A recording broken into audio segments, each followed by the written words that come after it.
Este podcast é apresentado pelo Tecnoblog. Nas próprias replies ali da thread do Twitter dele, várias pessoas falando que passaram por situações similares, mas não tiveram o mesmo apoio, né, das empresas, não necessariamente as mesmas que a gente tá citando aqui, né, Nubank e Banco do Brasil, mas não tiveram apoio ali e muitas nem tiveram dinheiro devolvido, então ficaram no prejuízo mesmo assim. Então, tipo, precisa fazer todo esse barulho para conseguir resolver o problema, né? Não seria melhor ter um sistema de segurança melhor desde o começo para que as pessoas não precisem passar por isso?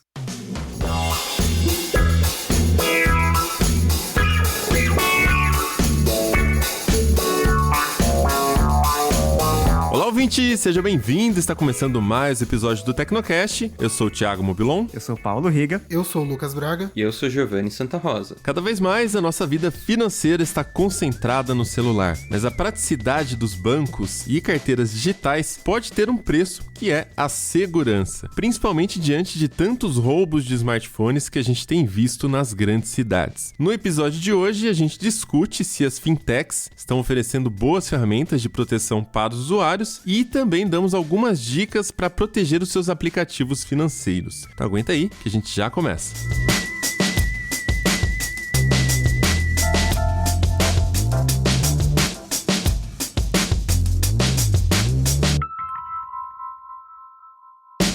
Você já deve ter percebido a quantidade de notícias sobre falhas de segurança em bancos digitais que apareceram nos últimos meses. É um problema que sempre atrai alguma atenção, mas ultimamente está acontecendo um pouco mais. E o motivo disso é uma história que viralizou lá no Twitter no começo de maio e fez com que todo mundo pensasse nesse assunto. A história é de um agente de talentos chamado Bruno de Paula, que tem 36 anos. No início de maio, ele estava voltando de uma viagem e teve o celular furtado na zona norte de São Paulo. Ele estava dentro do carro, né, no transporte, com o vidro aberto, e o que aconteceu foi que aquela história que a gente já conhece, né, passa alguém de moto, enfia a mão dentro do vidro e tira o celular da mão da pessoa que está usando da forma que está ali. Bom, até aí uma história comum, a gente já ouviu falar diversas vezes, aposto que muita gente que está ouvindo o Tecnocast também já passou por isso.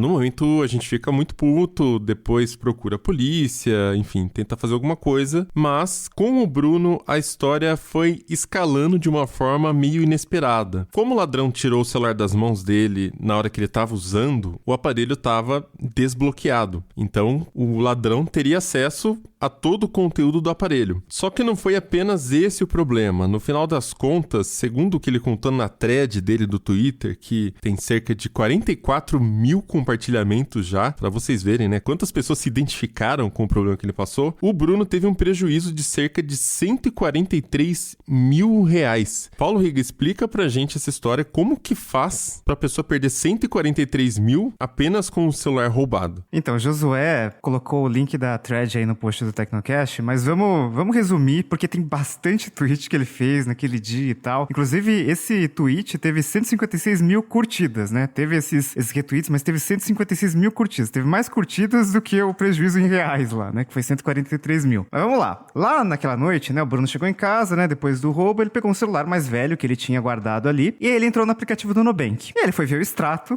e tinha 4 operações. Somando tudo, dava 27 mil reais. Imagina. Chegou naquela noite, putz, o celular foi furtado e tal, né? 27 mil reais desapareceram. Tinha transferências ali. E eram basicamente pagamentos de boletos para PagSeguro e Mercado Pago. Então, conseguiram logar na conta dele, fizeram esses pagamentos de boleto que com certeza iriam cair na conta ali de um laranja ou na conta do criminoso. Esses pagamentos foram feitos em menos de 5 minutos. E, aparentemente, o Nubank não viu nada de suspeito e liberou, né? 27 mil reais aí, toma, beleza, vamos compensar esse boleto aí. E aí, no dia seguinte, ele descobriu que os bandidos também conseguiram acesso à conta do Banco do Brasil dele. E aí foi um estrago maior ainda, porque foram 2 empréstimos, 2 transferências e um Pix. Total, só no Banco do Brasil, 116 mil reais de prejuízo. Mas tem um detalhe, não para por aí, porque quando toda essa movimentação na conta do Banco do Brasil aconteceu, né, pô, 116 mil reais, ele já tinha avisado o Banco do Brasil que teve o celular roubado, então o banco já sabia, né, ele já tinha explicado toda a situação. Então tem muita coisa que, caramba, como que isso aconteceu, né? Porque como que o Nubank libera em menos de 5 minutos tantos pagamentos, né, valor alto e tal? Como que não apitou nenhum sistema de segurança ali do Nubank, né? E tipo, bloquear de alguma forma, mas acabaram liberando. No caso do Banco do Brasil, a conta não foi bloqueada mesmo depois do banco ser avisado. Então já é uma coisa, cara, não tem um protocolo, será para bloquear essa conta, evitar problemas maiores e tal, se o banco já sabe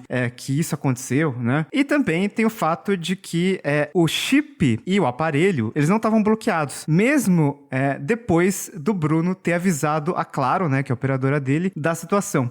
Mas o ponto central são os aplicativos de bancos, né? Porque o bandido pegou ali o celular, estava desbloqueado, mas como que ele conseguiu fazer essas operações nos aplicativos de bancos, né? Acho que é uma dúvida que muita gente vai ter. Toda vez que você precisa ali fazer uma operação, pô, vou pagar um boleto, vou fazer uma transferência, você precisa digitar a senha. Então, como que isso aconteceu? Bom, nesse tipo de roubo, os ladrões pegam o telefone e eles já têm um roteiro muito definido do que eles vão fazer, né? Eles já estão treinados, já sabem todas as fragilidades dos sistemas do banco. No caso do Nubank, provavelmente o que aconteceu foi que quem roubou o telefone pediu para recuperar a senha, e a senha do Nubank pode ser recuperada no e-mail. Só que o e-mail também está no seu telefone, ele está cadastrado ali. Então, se o bandido tem o telefone desbloqueado, ele consegue ali acesso aos aplicativos. Provavelmente era o aplicativo do Gmail que fica logado, e aí a senha do Nubank foi substituída, o ladrão conseguiu acesso à conta da pessoa roubada, né? E tem muitos casos também de recuperação de senha que a verificação de 2 etapas chega por SMS, que também chega no seu próprio celular, né? Então aí, de cara, essa história já passa por algo que muita gente nem pensa. Você tem uma senha segura lá, mas nem sempre isso é garantido, porque tá tudo no seu telefone. Se o seu celular for furtado e ele estiver desbloqueado, você vai ter problema, porque o bandido vai conseguir ali abrir seus e-mails, ter acesso aos seus SMS pra fazer tudo ali que ele precisa. E é muito louco isso, né? Eu tava comentando até com o Josué no desenvolvimento dessa pauta, porque qual que é a ideia de autenticação de 2 fatores, né? É você ter um fator ali, é a senha, que você sabe. O outro fator é uma coisa que você tem, né? Então, sei lá, pode ser um celular.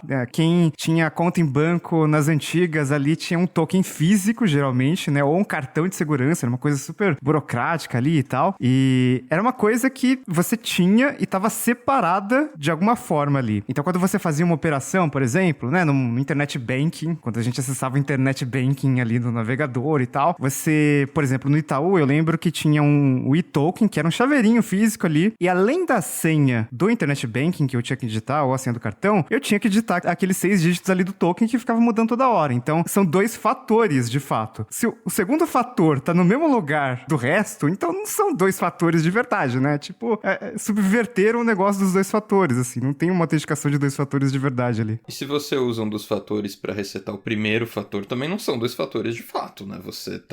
Eles são redundantes, eles estão um jogando contra o outro, tem que ser separado e não dá pra, sabe, você usar um pra trocar o outro, gente. Bom, e é importante também a gente destacar que esse tipo de ação tem se tornado cada vez mais comum, não é uma ação isolada. A gente teve esse caso aí do Bruno, que viralizou no Twitter, mas não é só ele não, hein? Tem muitos relatos semelhantes em que os celulares são roubados desbloqueados e as pessoas têm suas contas invadidas. Isso tem acontecido muito aqui na cidade de São Paulo. E a Polícia Civil acha que tem quadrilhas especializadas nisso, e pode ter inclusive a participação do PCC nessa rede de ladrões. Quem também está de olho em toda essa situação é o Procon. Em junho do ano passado, quase um ano aí já, ele já considerava esse caso grave, então já tem um tempo que essa situação está crescendo, está ficando mais comum, tem mais gente de olho, as quadrilhas estão tendo esses aparelhos como alvo, as autoridades estão tentando investigar para saber para onde está indo esse dinheiro e tudo mais. A conclusão da polícia até agora é que houve uma especialização dos criminosos. As pessoas estão usando cada vez mais o celular para as transações financeiras. Os bandidos perceberam isso e se adaptaram. Eles não roubam mais o dinheiro, eles roubam o aparelho que você usa para mexer com o seu dinheiro. E tudo isso que a gente está falando é para mostrar uma coisa: o problema é sério. Tem um esforço organizado nesse tipo de golpe e, infelizmente, todo mundo pode ser uma vítima dessas quadrilhas. A questão é que antigamente você tinha o seu celular roubado e o que acontecia é que esses ladrões iam lá revender seu celular. Sei lá, abrir ele, vender as peças peças, sei lá o que faziam exatamente, mas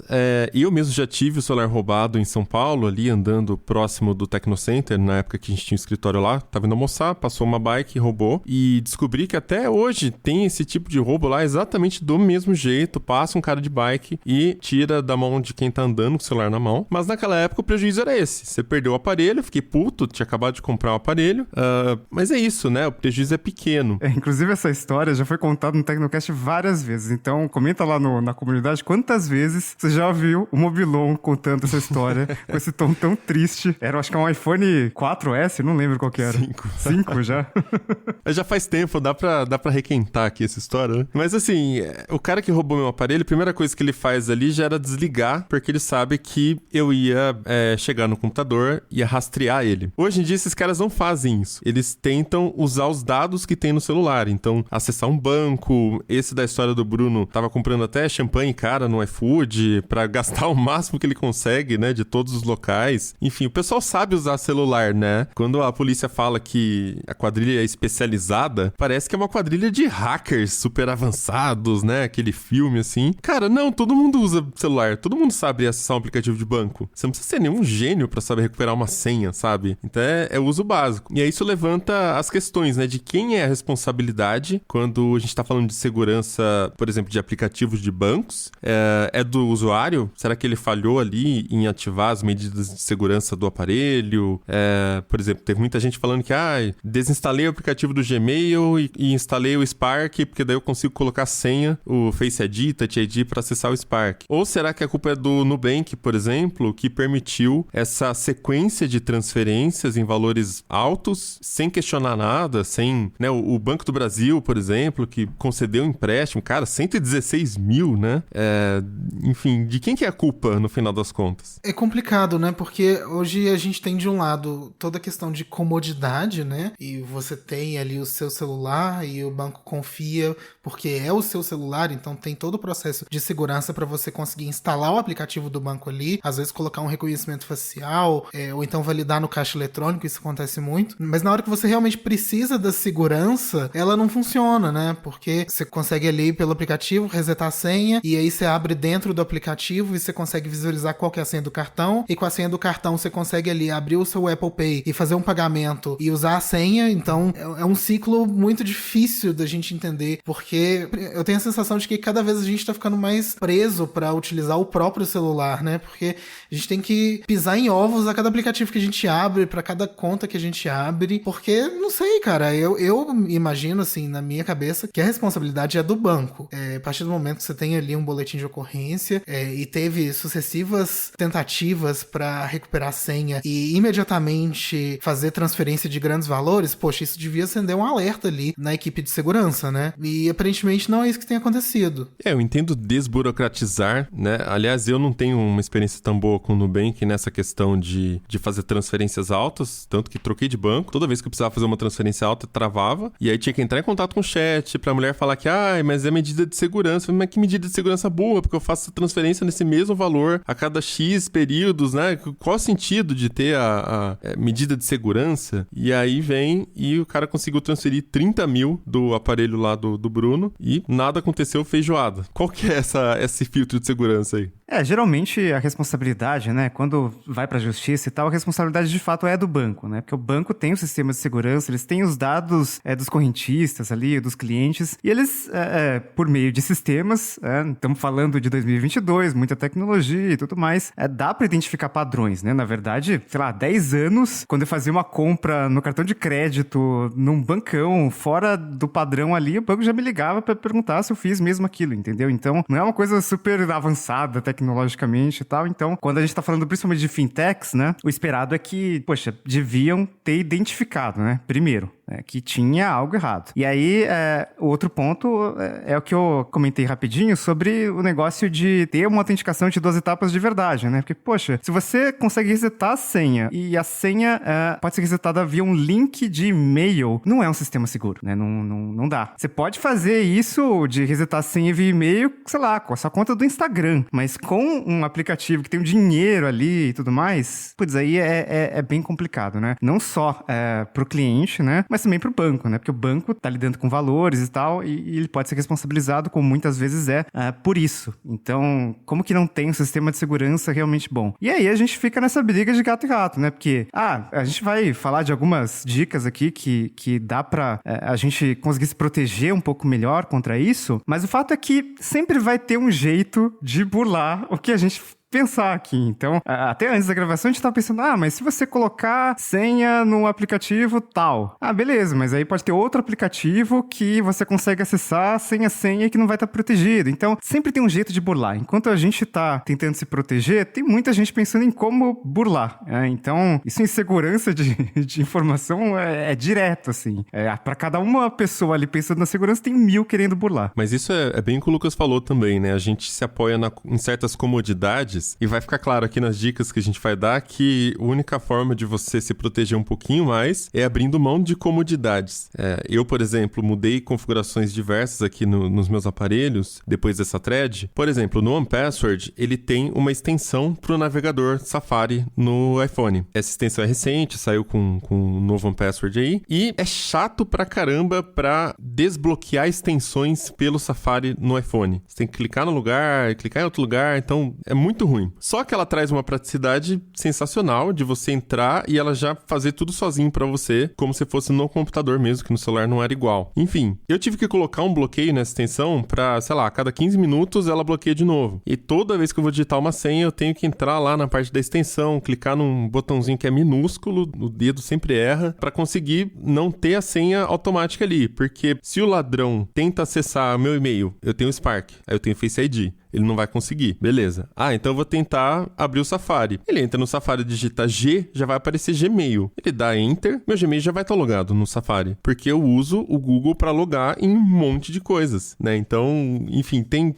várias brechas aí que usar uma senha num aplicativo simplesmente não é isso que vai resolver.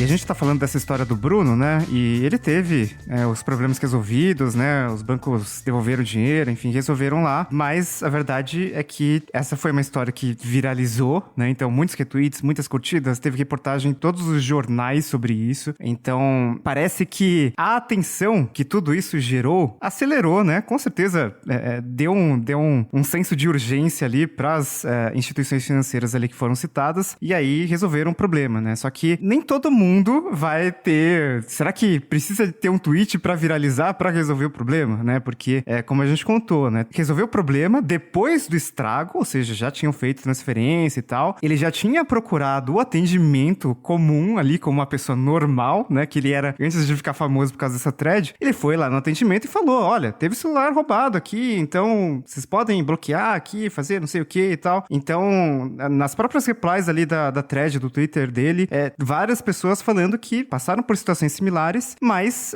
não tiveram o mesmo apoio, né, das empresas, não necessariamente as mesmas que a gente tá citando aqui, né, Nubank e Banco do Brasil, mas não tiveram apoio ali e muitas nem tiveram dinheiro devolvido, então ficaram no prejuízo mesmo assim. Então, tipo, precisa fazer todo esse barulho para conseguir resolver o problema, né? Não seria melhor ter um sistema de segurança melhor desde o começo para que as pessoas não precisem passar por isso? E não só as pessoas não passarem por isso, né? O próprio banco não ter prejuízo, né? Porque uma vez que o dinheiro já foi feito empréstimo e tudo mais, é um custo para eles também, né? Então talvez investir mais no lado preventivo fosse mais interessante mesmo para eles do que ter que ficar correndo atrás de cliente que teve thread viralizada no Twitter para resolver problema, né? Por favor. Eu acho que o custo de marca é maior do que o custo financeiro, né? Porque o custo financeiro você pode argumentar que o custo de montar uma infra aqui para proteger contra esses casos é muito alto. Não é, né? Porque a gente tá falando aqui que um simples verificação já resolveria. Mas a marca, né, é difícil de reparar o dano ali. E assim, você também pode pensar, eu nem tenho dinheiro, então nem preciso se preocupar com isso. Se entrar lá na minha conta, vai ter R$200 e é isso aí. Só que a gente já entrou num ponto um pouco mais profundo, né? Porque agora o que os bandidos também estão fazendo é não somente rapar todo o dinheiro que tá ali na sua conta, como solicitar empréstimo pessoal que é pré-aprovado, então o dinheiro cai ali na hora, pra já também limpar esse dinheiro. Então o prejuízo pro banco, além de ser todo o dinheiro que ele tinha, era o dinheiro que ele emprestou, né? Então fica fica difícil também. E assim, tem alguns bancos que eles funcionam com outras características, né? Então tem um banco que eu uso também, banco digital, que achava até um pouco chato que toda transferência que eu ia fazer, ele fazia um reconhecimento facial. Mas não é o Face ID da Apple, é aquele reconhecimento mesmo que você tem que ir aproximando o celular até relar no seu nariz, praticamente, que é super esquisito, né? Não sei se já fizeram isso. E você tinha que fazer isso toda vez que vai fazer uma transferência com esse banco que eu tô usando. Sim, eu uso o mesmo banco, eu tenho que fazer o mesmo reconhecimento facial, eu fico me preocupando se... Será que alguém vai ter acesso a essa foto? Será que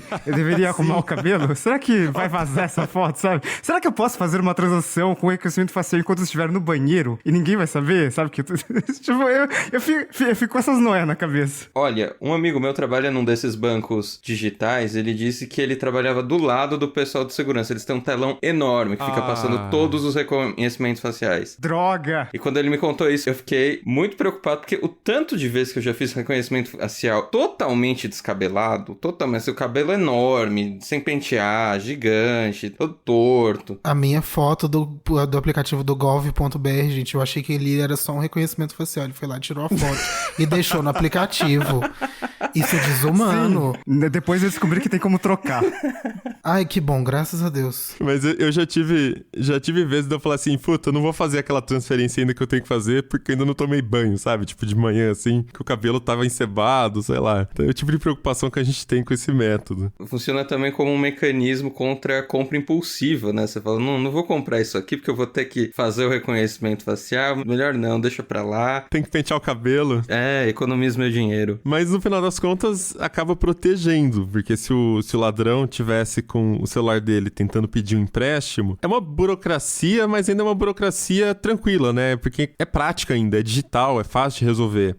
De resolver no sentido de você resolver o desafio ali para conseguir executar a transferência. O ladrão não ia conseguir nunca fazer a transferência, pedir empréstimo, fazer nada se tivesse esse tipo de proteção. E a gente acaba vendo que esse tipo de burocracia às vezes protege também, e no caso de outros bancos, né, Gil? Pois é, Mobilon. Um ponto que a gente percebeu aqui no Tecnoblog, testando aplicativos de carteiras digitais, de fintechs, de bancos digitais e de bancos tradicionais, é isso. Que era considerado aí uma grande desvantagem dos bancos tradicionais, dos bancões, acaba virando, de certa forma, uma vantagem, né? Porque nessa de você ter que ligar para atendimento, ter que ir até um caixa eletrônico, ter que falar com o seu gerente, ter que, enfim, fazer uma série de coisas tidas como burocráticas, acaba ajudando aí na hora de você ter uma proteção, porque não vai ser tão fácil trocar uma senha, não vai ser tão fácil conseguir um empréstimo e tudo mais. Mas é bom a gente também relativizar um pouco isso, porque nem sempre é assim. O Bruno, o autor da thread que viralizou, ele tinha conta no Banco do Brasil. O Banco do Brasil não autoriza muita coisa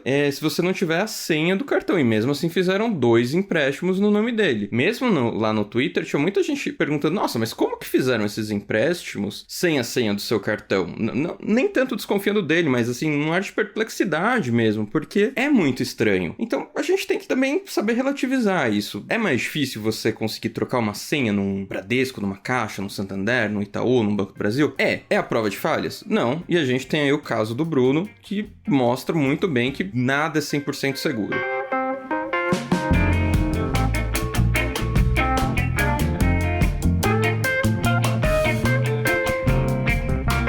Bom, queria ouvir de vocês então, o que vocês adotaram de medida de segurança depois de ver essa thread aí? Ficou todo mundo paranoico também e mudou configurações? Eu já não consigo mais usar meu celular, assim, tá ficando chato.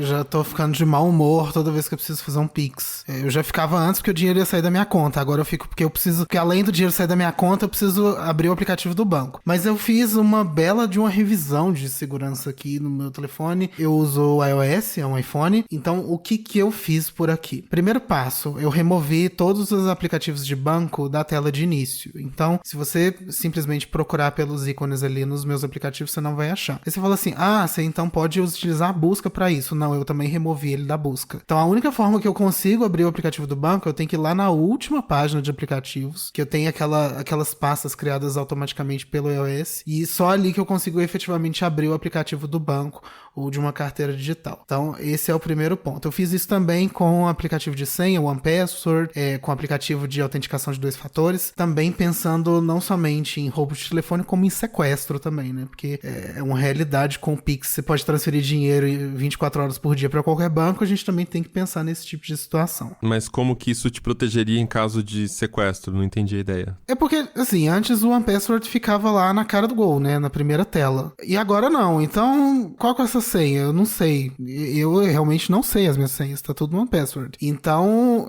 se a pessoa for tentar descobrir ali com o meu telefone em mãos, ela não vai entender que existe ali um gerenciador de senhas, né? Vai ficar mais escondido. Claro que hoje em dia as pessoas também estão mais espertas, né? Mas é uma camada adicional, uma camada bem pequena de segurança. Então, eu removi todos esses aplicativos de gerenciamento de senhas também da minha tela inicial. Esses eu não tirei do Spotlight porque eu uso o tempo inteiro, né? Não tem jeito também. Mas, enfim, se você pegar meu telefone desbloqueado, não vai ter lá nem OnePassword, nem Alt, um do lado do outro, logo na primeira tela. Então, esse foi o primeiro passo. O segundo passo, que eu descobri também, foi até numa matéria do Gil, que eu nunca tinha pensado em utilizar isso, é o sistema de limite de tempo que o iOS permite você controlar. Então, você estabelece lá, eu quero utilizar as redes sociais só por 1 hora, você também pode fazer isso pro banco, só que eu coloquei 1 minuto. Meu Deus! A desvantagem disso é que não é só 1 minuto. Apesar desse ser o mínimo, depois que termina 1 minuto, você pode pedir mais 1 minuto e ele libera sem senha também. Então, dependendo da velocidade aí do bandido, não adianta. Se ele conseguir resolver tudo em menos de 2 minutos, ele vai rapar todo o meu dinheiro. Então, acho que é isso. Meu próximo passo, que eu estou fazendo isso hoje, inclusive, é configurar um segundo telefone com todas essas carteiras digitais para evitar pedido de empréstimo e tudo que está fora aí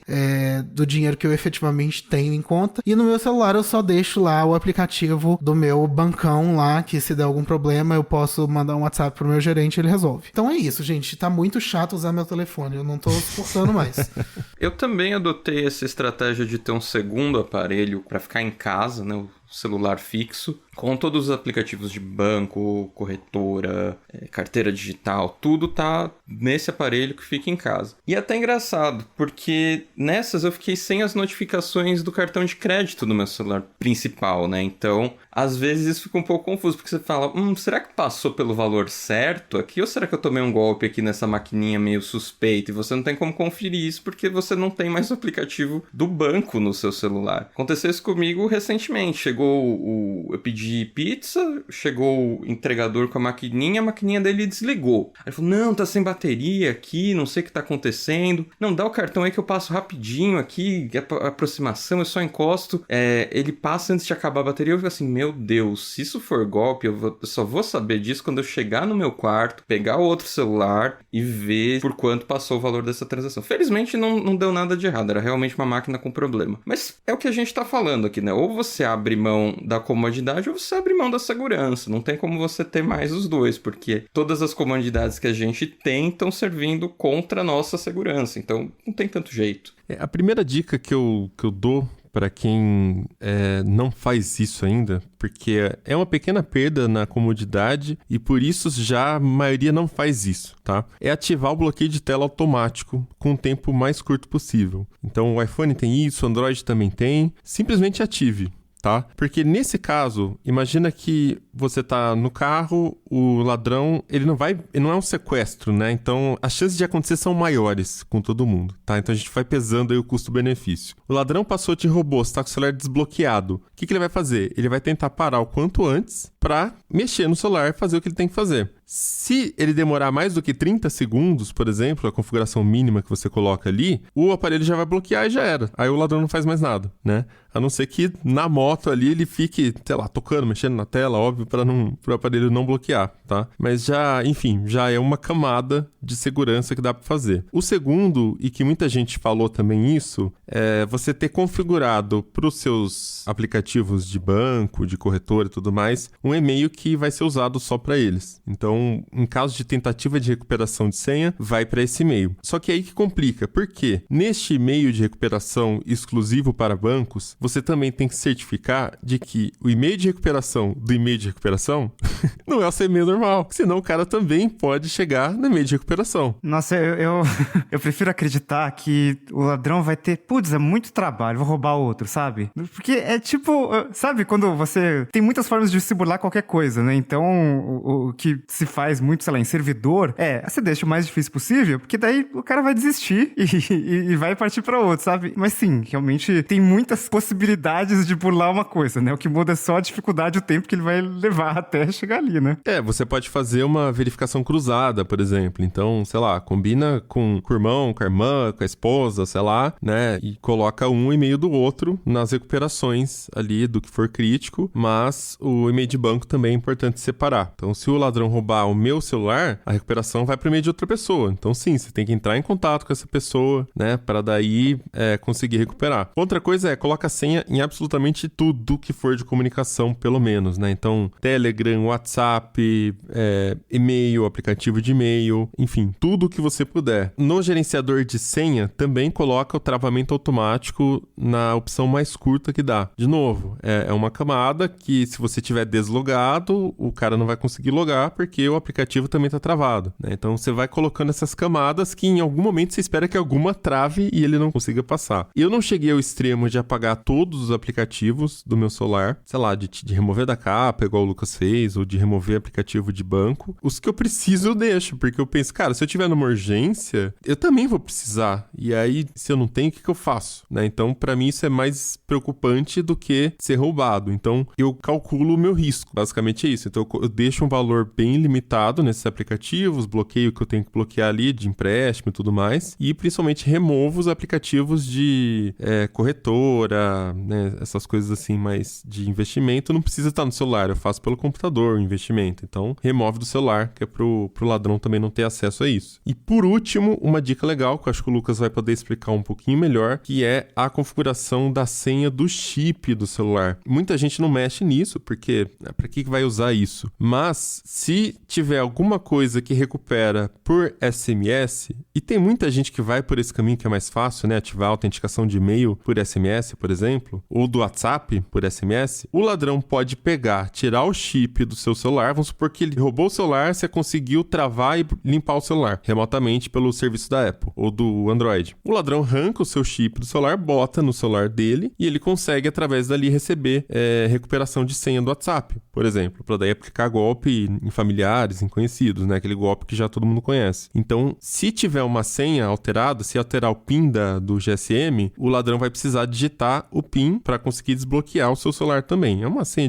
numérica de 4 dígitos, não é nada demais, mas enfim, é outro canal também que tem que ter um bloqueio ali para evitar, né, essas recuperações de senha. Esse do bloqueio do PIN realmente é a etapa mais fácil de fazer, não machuca ninguém. A única coisa é que quando você liga o telefone, você vai ter que digitar uma senha extra. Porque muito do que a gente falou aqui desses golpes era justamente de roubarem o telefone com a tela desbloqueada. Mas acontece muito também de pegarem o telefone, a tela tá bloqueada, tira o chip, coloca em outro aparelho e recupera tudo, né? Vai pegando senha de banco, senha de e-mail. Nessas aí conseguem às vezes até senha de iCloud, de Google, para poder desbloquear o aparelho que você bloqueou remotamente. Então, assim, você ter a senha no chip eu acho que é muito importante. Tem muita gente também optando aí pelo eSIM, que é o chip virtual, que aí você não consegue tirar ele do telefone de qualquer jeito. Mas coloquem aí a senha no chip e a primeira coisa que você tem que fazer quando você for roubado é ligar para a operadora, pedir para bloquear o chip e depois ligar para o banco. Então, o PIN é realmente uma camada adicional de segurança que acho que todo mundo deve fazer. No post lá do Tecnocast, o Josué colocou também o link do tutorial de como fazer isso. Então, eu uso o eSIM no meu chip pessoal, né? No chip de trabalho ainda é o físico, porque é um pré-pago e as operadoras, elas fazem de tudo pra desestimular a usar uma tecnologia nova, assim, parece impressionante, assim, e tipo, eles querem que você mude pro pós pra ter mais recursos, então tem umas burocracias, muitas vezes intencionais, que as operadoras colocam, mas agora eu tava lembrando, né? Quando eu mudei o meu chip pra eSIM na Vivo, eu lembro que tava em época de pandemia, enfim, as lojas lojas estavam fechadas e eu precisava trocar de iPhone, né? E tinha um eSIM num iPhone, e daí eu queria passar esse eSIM para outro iPhone e eu precisava validar de novo. E eu entrei em contato ali com a Vivo e tal, e para confirmar que eu era eu mesmo, eles pediram para fazer uma validação por biometria ali, né? Então, tirar uma foto do rosto, aquela coisa toda. Aí eu fiz isso, usei o sistema deles lá, que eles estavam usando e tal, mas eu lembro que aparentemente tinha uma incompatibilidade numa versão nova de iOS e não estava funcionando direito. Então, eu tentei lá 3 vezes e não deu, assim, não passou na validação, não reconheceram que eu era eu. E, sei lá, 5 minutos depois, eles simplesmente ativaram o eSIM. Então, caramba, né?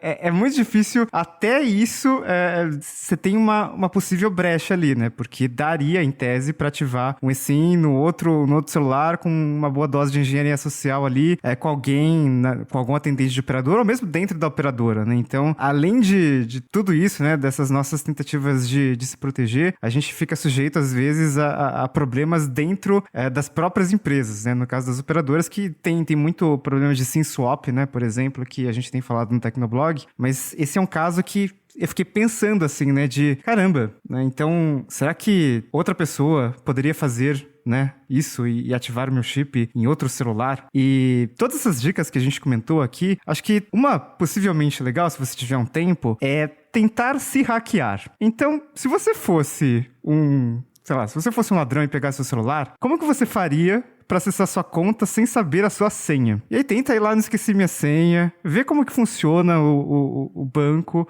Será que ele pede mais algum dado? Será que o e-mail, vem um e-mail com o link de recuperação de senha e é simplesmente clicar ali, redefinir a senha e pronto, acabou? Será que tem uma validação extra e tal? Porque se você sabe como você conseguiria ser hackeado, você pode pensar também em formas de se proteger disso, né? Então, tem bancos que, sei lá, ele precisa validar no caixa eletrônico para trocar a senha ou para validar o e-token ali, você precisa ir no caixa eletrônico e tal, e só isso já é uma burocracia a mais que vai desestimular qualquer roubo ali. Então você tá minimamente mais protegido ali. Então você já tem essa noção, desse jeito ele não vai conseguir e tal. Se foi muito fácil se hackear, aí tem um problema. Tem que ver se o banco tem uma forma mais segura, né, de fazer todo aquele processo, ou trocar de banco, né? Porque, pelo amor de Deus, né? Você tem que colocar seu dinheiro num banco que você confia, que tem uma segurança mínima ali para lidar com o seu dinheiro. Então, legal. Acho que as fintechs tiveram um grande papel, né? Em desburocratizar e tudo, facilitar e colocar muito mais gente ali que estava desbancarizada no sistema financeiro, legal. Mas o custo disso, para elas, para essas empresas, é que elas têm que adotar medidas de segurança, né? Então, não é desburocratizar a qualquer custo, né? Então, tem que ter um mínimo de segurança, e se isso for feito de uma forma indiscriminada, pode acontecer igual essas histórias que a gente está vendo até agora. Então, acho que tentar se hackear é uma boa forma de prever situações ali. E eu também me questiono o que os bancos têm feito para melhorar a segurança também, né? Porque tudo bem que eles não vão divulgar, fizemos X, Y, Z, porque dessa forma eles também expõem bastante os processos e isso pode facilitar também para os criminosos procurarem outras maneiras.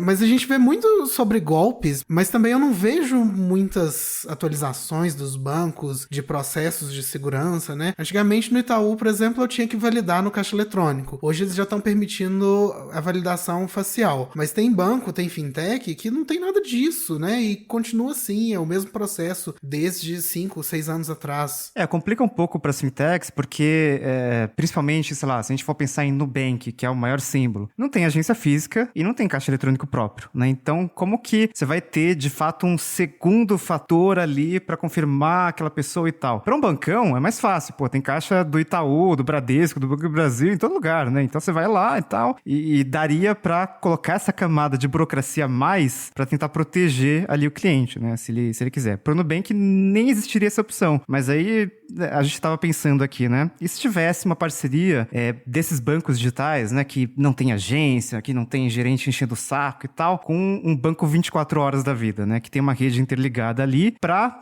talvez ter uma camada camada de segurança, uma camada de proteção a mais, né? Então, você quer trocar senha? Beleza. Então faz o seguinte, pega o seu cartão, você tem um cartão, certo? Pega o seu cartão, vai lá num caixa eletrônico do Banco 24 Horas, ou seja, a fintech não precisaria, né, instalar caixas eletrônicos em todos os lugares e valida. Então digita a senha do seu cartão, confirma que você é você e beleza, a gente troca a senha pra você. Sem isso, a gente não troca. E aí você tem uma camada de segurança a mais. Lógico que sempre tem um jeito de burlar, né? O jeito de burlar seria o bandido já saber disso. E aí ele pede, então eu quero seu cartão e a senha do seu cartão também. E ele vai lá e troca mesmo assim, né? Mas é aquela história, né? A gente cria algumas burocracias, atrapalha um pouco a comodidade, a praticidade para ter um pouco mais de segurança. E aí nesse momento, né, em que tá aumentando muito o furto de celular e tal, até por causa da situação econômica péssima, né, no nosso país, muitos problemas são originários disso, né, da pandemia e tal, e da economia no geral, então acaba sendo às vezes necessário, talvez.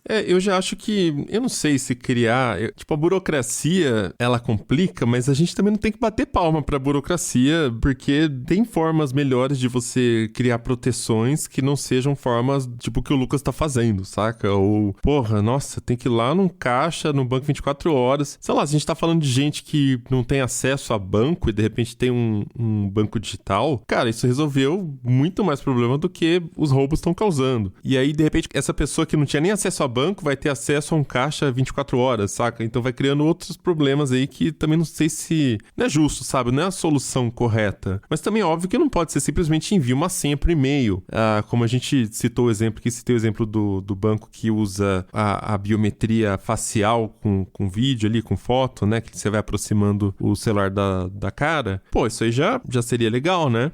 Mas em caso de sequestro, não resolve. Sim, mas em caso de sequestro também nada resolve. O cara pode te levar no banco 24 horas e falar, faz aí o que eu quero, né?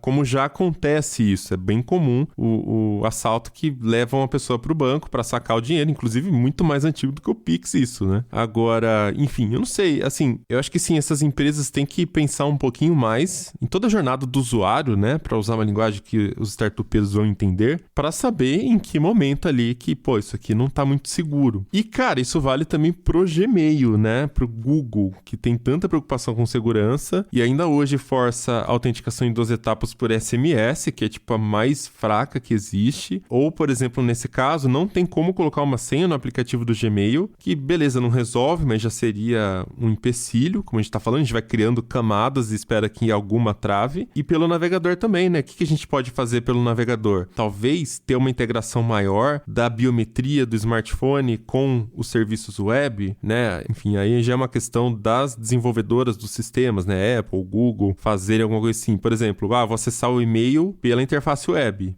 Tem que ter uma integração ali com uma digital, com Face ID, né? Hoje não tem nada, você simplesmente loga. Às vezes, ele expira o seu login de vez em quando, mas não é o suficiente. Tem que ser em todo acesso. Em todo acesso, pega a minha biometria, que é o que eu faço com os aplicativos. Tudo, comunicador, e-mail, enfim, tudo que eu vou fazer pede minha biometria. Até o meu aplicativo de notas, biometria. Porque, cara, eu não sei o que eu tô anotando lá. Eu não quero correr o risco de alguém abrir e ler uma coisa pessoal, sabe? Enfim, no aplicativo de fotos, o pessoal tá sempre preocupado, né? A primeira coisa que o pessoal pensa, deixa eu travar aqui, né? Sabe lá o que tem na pasta de fotos e tal. Mas falta fechar esse ciclo aí. Tem que ter a senha do aparelho e ter senha pra tudo. Ter a possibilidade de colocar senha pra tudo, até em sites no navegador, porque ali acaba sendo um escape. Não interessa se o aplicativo tá bloqueado, se a pessoa consegue acessar o site, já vai estar logado. Mas sabe qual que é o problema, Mobilon? A gente tá falando de empresa moderninha, empresa dos Estados Unidos, empresa da Europa.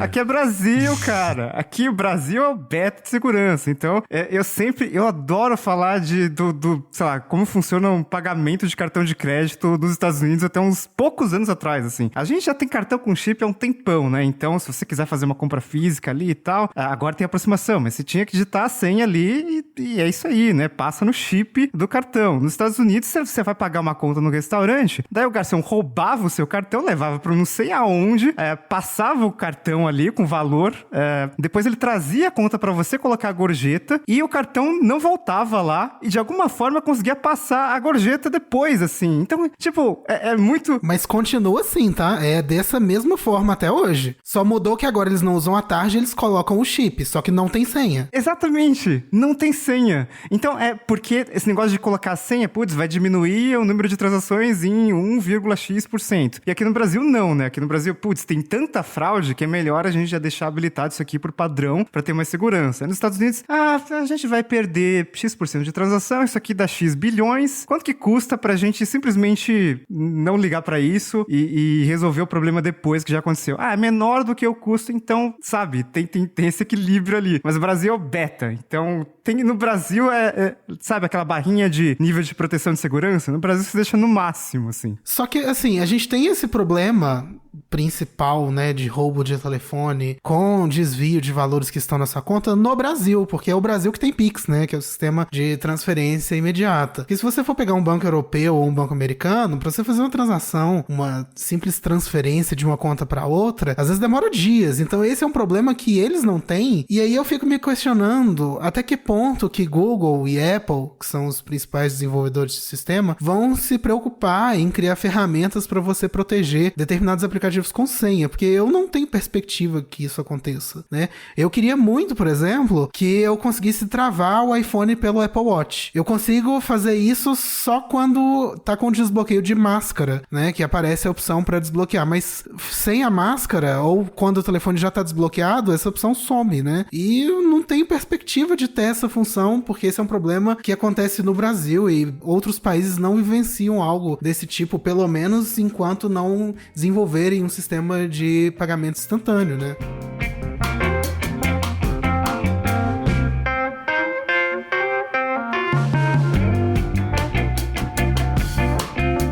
Bom, e além dessas ideias malucas todas, vocês têm alguma outra dica do que o ouvinte pode fazer facilmente pra, sei lá, adicionar mais camadas de segurança e mais camadas pra não conseguir usar o celular facilmente? Uma das soluções que tem indicado muito aqui é a pasta segura, disponível em celulares da Samsung. Eu acabei de pegar um Galaxy aqui e fui tentar configurar a pasta segura.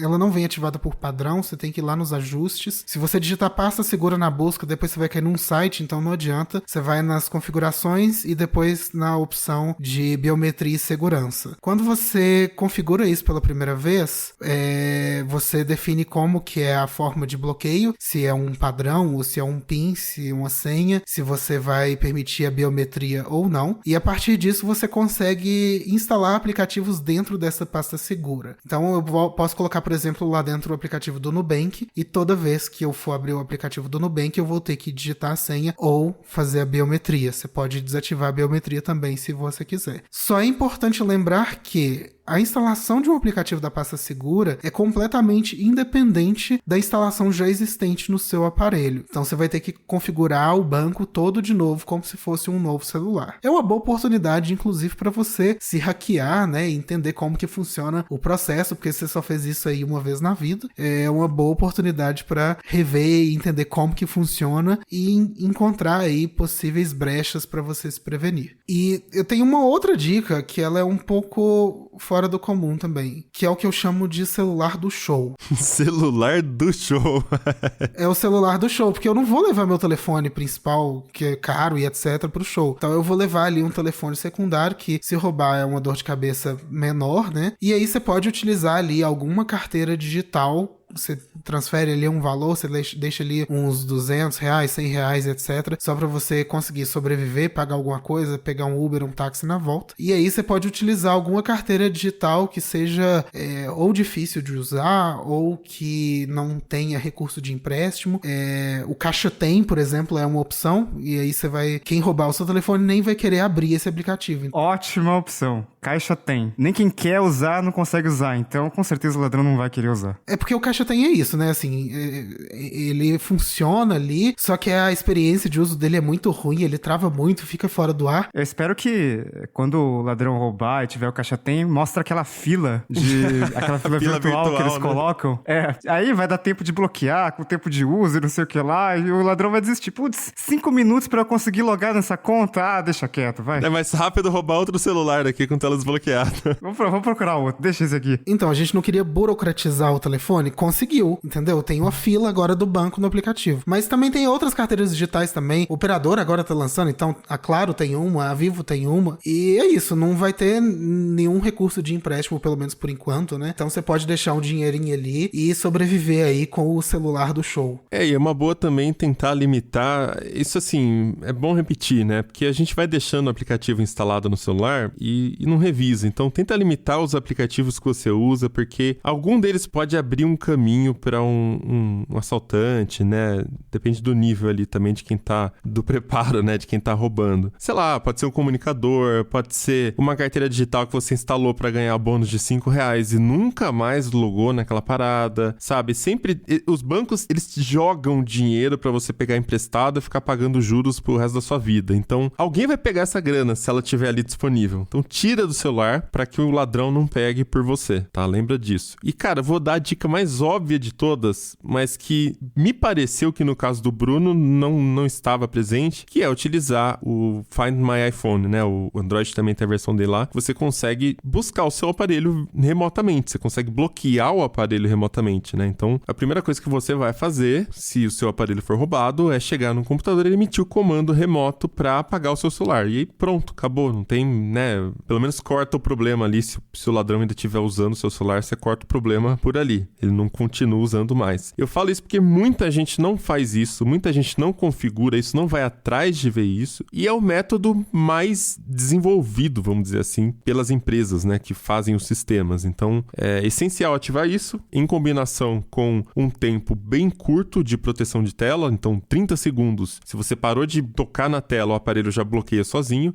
Isso aí já vai te ajudar. Na maior parte dos casos, você já consegue se proteger com isso. E umas senhas ali, né? Nos aplicativos, umas pastas, já dá uma boa segurada. E por último, mas não menos importante, é um exercício que eu também vou fazer depois que a gente terminar essa gravação. Que é fazer uma lista de todos os serviços financeiros que você tem conta, né? Então, pode ser desde um bancão até uma fintech, até aquela carteira digital que você usou uma vez na vida, o PayPal quando você foi aproveitar o cupom que depois tiraram fora. Então, lista tudo para você ter um roteiro de caso você for roubado, você ter como bloquear todos esses aplicativos, né? Então, hoje tá realmente tudo espalhado, a gente tem que fazer realmente uma revisão de tudo que a gente tem no telefone instalado e ter uma lista de todas as fintechs que a gente tem algum vínculo é muito interessante. Vale a pena até usar o registrato do Banco Central para verificar em quais bancos você tem algum tipo de relacionamento. Caraca, eu conheço um editor do Tecnoblog que tá de férias, que o nome começa com Felipe, termina com Ventura. Se ele for bloquear todos os bancos que ele tem conta, demora um mês pra ele chegar no final da lista. Ele vai ter que tirar férias para poder bloquear os bancos.